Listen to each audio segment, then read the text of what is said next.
Alors, moi, je suis dans ma voiture depuis tout à l'heure, je vous écoute. Je suis en train de bondir et de péter un plomb. C'est quoi cette com à 2 balles de dire il nous faut un Grenelle? Ça date pas d'aujourd'hui. Les faits divers sont de plus en plus récurrents. Je ne sais pas si on se rend compte, mais on parle d'une autre personne qui vient de perdre la vie Hmm. à cause de 2 gosses. Parce qu'on est censé dire c'est des gosses de 14-15 ans Ouais. qui ont ôté la vie d'une personne. Et on est là à se poser la question si on doit faire un Grenelle. Donc ils vont tous se mettre autour de la table avec des petits fours et dire ce qui est bien, ce qui est pas bien, ce qu'il faut mettre en place. Exactement. Les gens, au jour d'aujourd'hui, les mineurs, sont conscients qu'ils ont une impunité totale. C'est de l'action qu'il faut, c'est de la réaction immédiate. Il faut de la sévérité. Je vois pas pourquoi quand une personne, je vais prendre un exemple qui peut-être pour vous peut sembler anodin, mais une personne qui va voler un paquet de pâtes dans un magasin, il va passer en commission, il va passer en garde à vue, il va finir en prison pour un paquet de pâtes qui a Non. une répercussion, on va dire limite Non, il finira pas en immédiate prison. Pas pour un paquet de pâtes. sur sa famille. Attends, laisse tomber. Et des gosses de 14-15 ans qui ôtent la vie de Eh ben, ils vont quelqu'un, aller en prison. on est là à se mettre on va se Karim, remettre en question et dire qu'on va faire un Grenelle. Karim, vous avez peut-être des enfants et vous avez eu 15 ans. Est-ce que vous pensez sincèrement, mais vraiment, répondez-moi sincèrement, que si ces jeunes avaient la menace, admettons, de 20 ans de prison ferme, dans ce cas-là, ils ne seraient pas passés à l'acte. C'est-à-dire que, est-ce que vous avez l'impression il y a la dissuasion est suffisante? Non, mais je pose la question à Karim. Mais vraiment, au fond de vous-même, est-ce que vous avez l'impression qu'au moment du passage à l'acte d'un adolescent, il pense ah merde, c'est 20 ans de prison, je vais pas le faire. Vous le pensez? En fait, le problème, c'est qu'il y en a beaucoup qui en sont conscients. Ils le savent. Ils le savent. Mais de l'autre côté, ils savent que la justice est tellement lente, mais là, ils vont prendre tellement 10 ans, décalée. Oui, mais le problème, c'est que je vous prends un exemple. Moi, à 14-15 ans, la seule idée que j'avais en tête, c'est d'aller jouer avec un ballon, d'aller jouer avec des cailloux, de me faire une imagination, aller jouer dans la forêt avec des camarades, et ça s'arrêtait là. Karim, excusez-moi, là Étienne, voilà exactement, vous avez dû avoir des parents qui vous ont éduqué, peut-être. Là, Étienne, et me dit d'une façon très simple, comme quoi ils vont prendre 10 ans de prison. Vous imaginez que maintenant, la vie d'un homme de 22 ans, c'est 10 ans de placard. Non, mais on dit que la dissuasion. Là, mais vous imaginez qu'en 2024, c'est normal, d'accord, qu'on puisse tuer un homme et être condamné à 10 ans de prison. Et c'est ça le problème, c'est qu'on a l'impression. Pourquoi? Parce que c'est 2 petits cons qui sont mineurs. Parce que c'est 2 petits cons qui sont mineurs. Et moi, je vais vous dire une chose. Vous savez, dans les quartiers, peu importe les quartiers de France et de Navarre, les grands du quartier envoient toujours les petits pour les sales besognes. Vous savez, pour dealer, pour faire des conneries, pour voler. Pourquoi? Parce qu'ils sont mineurs, parce qu'ils savent qu'ils ne risquent rien. Tout le monde le sait. Ils sont conscients de tout ça. Ils sont conscients de tout ça. Et les petits qui ont 15 ans, 16 ans, 17 ans, qui font du chouf et qui sont payés 200 € par jour ou 150 € par jour parce qu'ils sont mineurs, ben ça aussi, c'est pas normal. Donc, vous tout comprenez le code bien pénal pour les mineurs est à changer. C'est donc l'impunité. Et c'est l'impunité des petits. Pour les mineurs. Alors, juste une chose, c'est l'impunité des petits et des premiers délits. Oui, madame. Ces jeunes là de 14-15 ans, je serais bien étonnée qu'ils n'aient jamais été remarqués par la police. Peut-être même que, a priori, ils auraient peut-être même été remarqués défavorablement que dans leur établissement scolaire ou avec des tout petits délits. Si, dès le premier petit délit, que vous ayez 10 ans, 11 ans, 12 ans, 13 ans, la sanction, elle est sévère, excusez-moi, mais elle est marquante. En revanche, si toute votre vie, vous commettez des délits sans jamais être sanctionné, pourquoi voulez-vous ne pas avoir ce sentiment d'impunité absolue? Moi, si je peux me permettre, moi, j'ai mon fils. Moi, nous, on a une famille recomposée. Moi, mon fils est gendarme. Vous avez une voix jeune. Et à quel âge votre fils? Gendarme. Mon fils, il a 20 ans. Si vous avez 38 ans, vous l'avez vu jeune, à 18, c'est ça? Moi, j'ai 38 ans. D'accord. Mon fils est gendarme. Oui. Au jour d'aujourd'hui, il est confronté à cette jeunesse, je vais même pas dire dorée, c'est une jeunesse, leur cerveau, il est cramé. Ouais, il est cramé. Une jeunesse Et ce qui se passe, c'est qu'au-delà du fait qu'il y ait une jeunesse qui soit déphasée, c'est ces mêmes personnes-là, mon fils qui est gendarme, qui se retrouvent à faire le taxi pour déposer ces enfants mineurs chez leurs parents. Je ne sais pas si on se rend compte. Ils n'ont rien à faire à 22h, 23h à foutre le bordel dehors. Et c'est ces mêmes personnes-là qu'on doit ramener chez elles parce qu'ils sont mineurs. Il faut faire attention. Vous voyez Il y a bien, des lois à Karim, respecter. Karim, c'est deux sujets différents. Moi, je suis tout à fait d'accord avec vous sur la jeunesse déphasée et sur le passage à l'acte et effectivement sur le fait que peut-être il y a une impunité des premiers délits, etc., etc. Moi, je vous parlais juste sur des cas aussi dramatiques, aussi graves que ça. Je continue de penser que quelle que soit la punition, ils vont prendre 10 ans, on leur aurait dit vous allez prendre 20 ans. Dans leur tête, c'est exactement la même chose. C'est-à-dire que je pense pas que dans ce genre de passage à l'acte, ce soit le risque de la peine. D'ailleurs, on l'a bien vu là pour les émeutes, il y a eu des gens ont été arrêtés, il y en a qui ont été en prison pour avoir volé un paquet de chips. Donc en fait, on voit bien que la sanction, même quand la sanction est là, ça ne suffit pas. Il faut bien autre chose que ça. Alors il faut quoi ? Attendez, vous parlez de la sanction pénale. Moi, je voudrais parler aussi de l'autorité parentale. Parce qu'avant d'arriver à des faits, et puis de toute façon, la vie de ces gamins, elle est terminée, parce qu'ils prennent 10, 20 ans, etc. Bon, mais justement, est-ce que ça commence pas à la maison ? Allons voir les parents. Est-ce que ça commence pas à la maison ? Ces gamins, ils terminés. Parce que que font ces gamins le soir ? Là, pareil, ça s'est passé la nuit, Philippe. Ouais. Moi, je voudrais voir.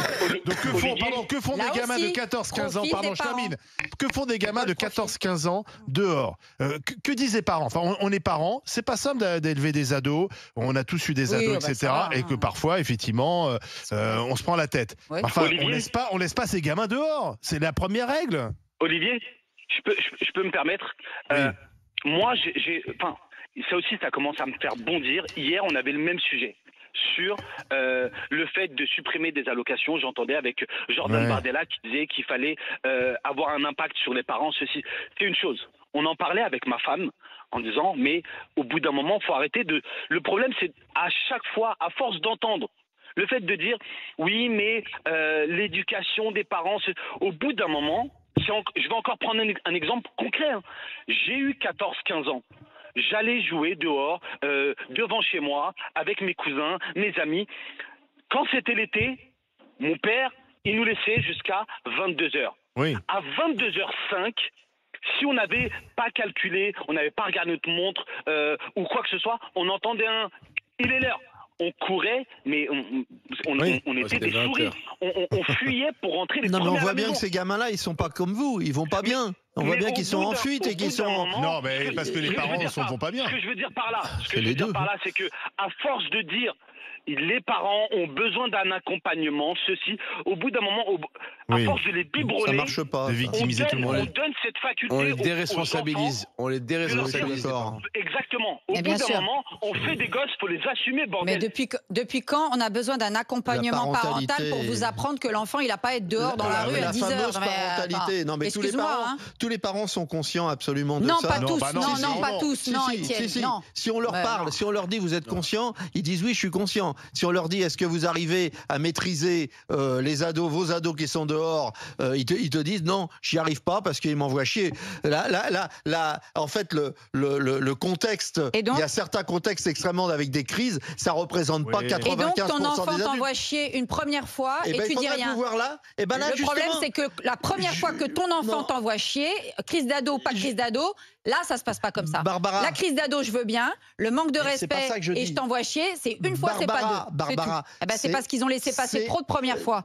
Qu'ils n'arrivent plus à tenir leur gosse, c'est tout. C'est à ce moment-là, je pense que, par exemple, on a des parents qui font appel au juge des enfants. Il y a pas mal de parents qui font appel au juge des enfants en disant je n'y arrive plus, je suis complètement dépassé. Ils sont pas démissionnaires. Souvent, les parents ne sont pas démissionnaires. Ils sont paumés. Et je pense que mais si, mais je te promets que c'est pas si clair que ça. On ne parle pas forcément. Déjà, si un parent fait appel à un juge et qu'il essaie de trouver des solutions. Souvent. Oui, mais on ne parle pas de ça. Pardon. Alors, on parle des parents où le père, il a disparu, on ne sait plus où il est.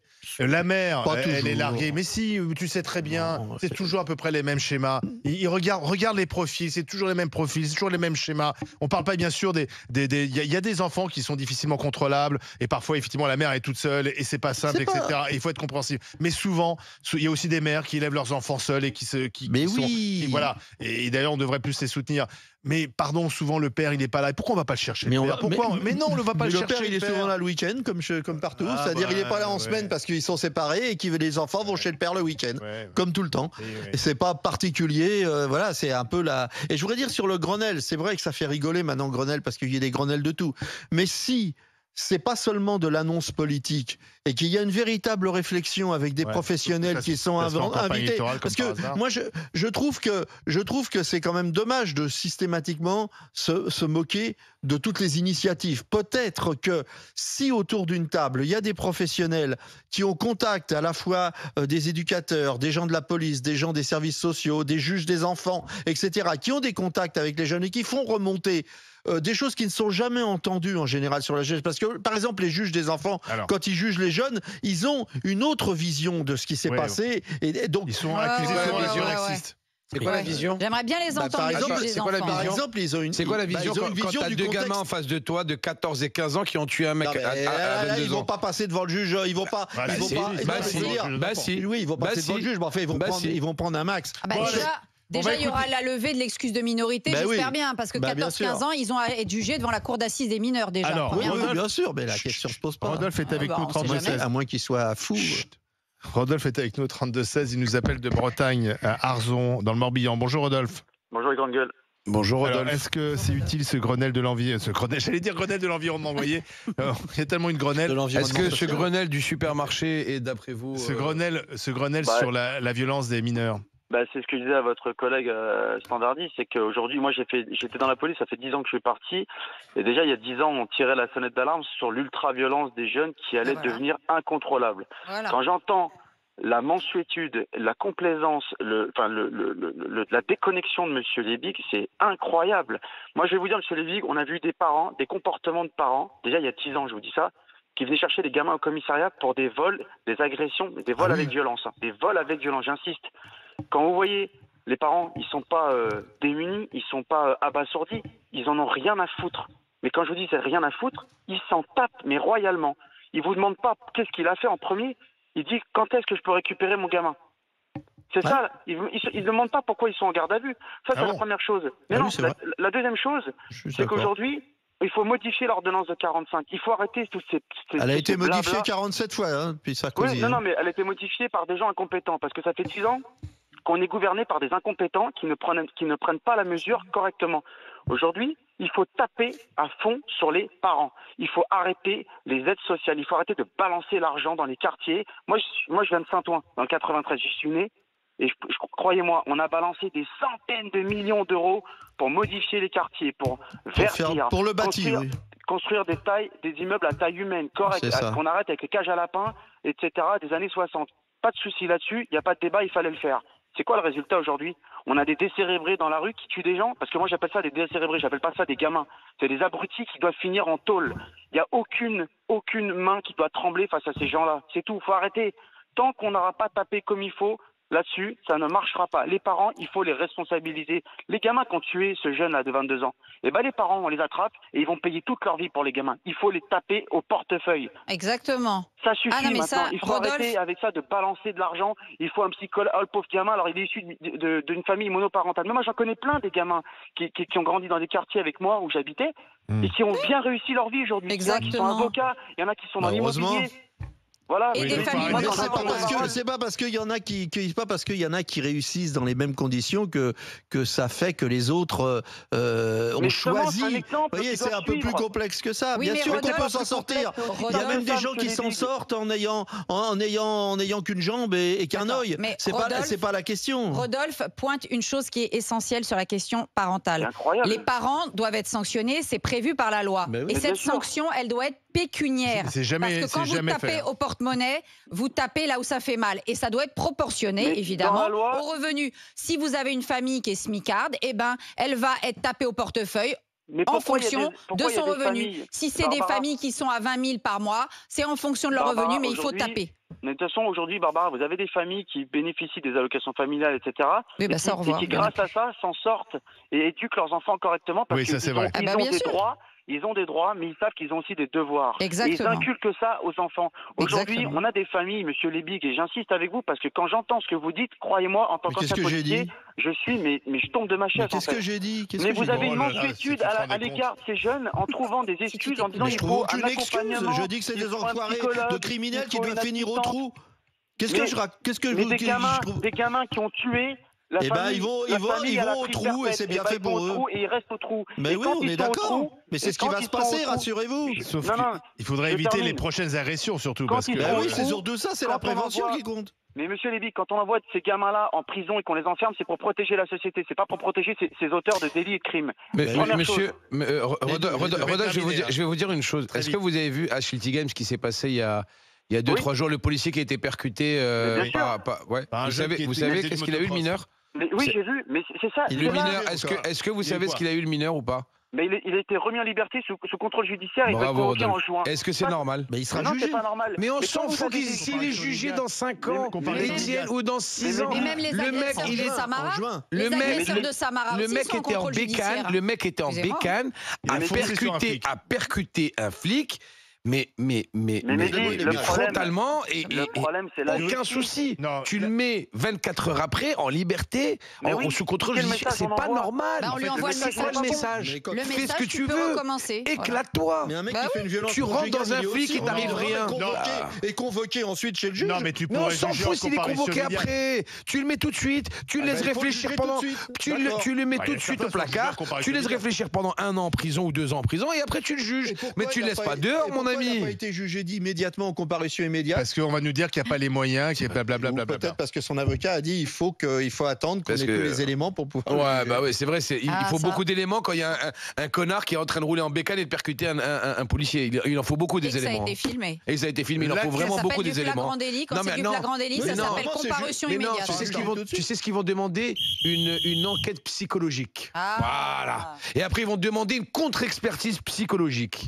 Et après, une 3e contre-expertise psychologique pour qu'il sera jugé à 43 ans, le mec. Il va être jugé quand il aura 43 ans. Allez, arrêtez les conneries.